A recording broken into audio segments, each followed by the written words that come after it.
there's definitely a connection between movement and energy. And that energy connects with your creativity. It connects with your feeling of balance, with your stress levels, and your overall just general feeling of well-being. So, how can you schedule movement, more movement into your day? Really think about that. And it may be something you have to plan, because now, we're not as active physically as we almost were by accident before, as we were out and about working, whatever we were doing more in the community before COVID. There were just so many times that we were more active. And now it really does take a more deliberate approach.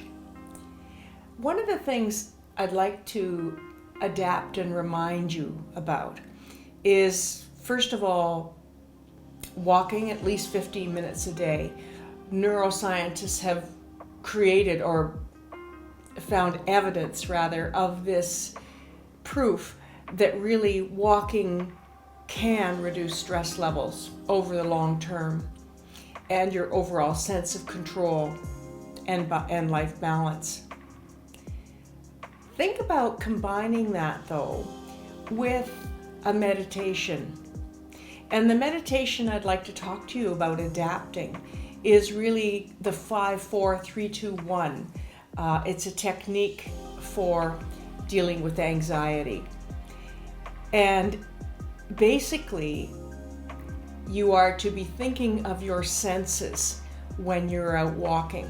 So this really is better to do on your own rather than being along for a walk with someone where you're talking and you are more distracted, or going in an area where you think you'll be distracted. So the first step really is, as you're walking, to focus on your breathing. And then the next 3 steps involve your senses.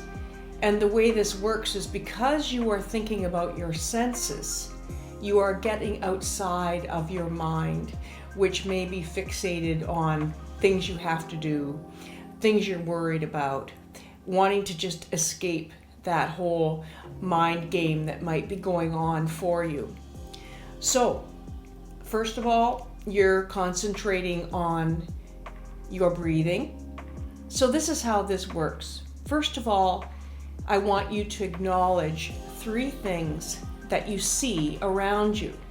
So this could be a house, it could be certainly gravel on the road, it could be a dirt pile, it could be a dog or in the distance.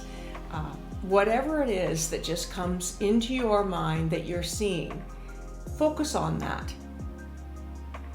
After that, go on to 3 things that you can hear. Is it traffic in the distance? Is it the wind blowing? Is it just your feet walking along the sidewalk or on the path? What is it that you hear? And then you're going to go into what is it that you can, 3 things that you can feel. Can you sense the road or the path beneath your feet? Can you touch your hair, your coat, your jacket? Could you touch a branch as you walk by? Perhaps you're in the forest. And then repeat this, starting over with 3 things that you see, this time being different. They don't have to be. Then going to 3 things you hear, maybe still the same, or you're noticing something new. A bird chirping. What might that be? Something's dropped in the distance. So I hope that you will think about this whole connection between movement and increasing movement by being out in nature, scheduling that more and more all the time, especially as the weather gets nicer. But it's really putting a focus on it and paying attention to your senses when you're out there. I hope you'll be well. You'll find your inner peace, and you'll remember to stay strong.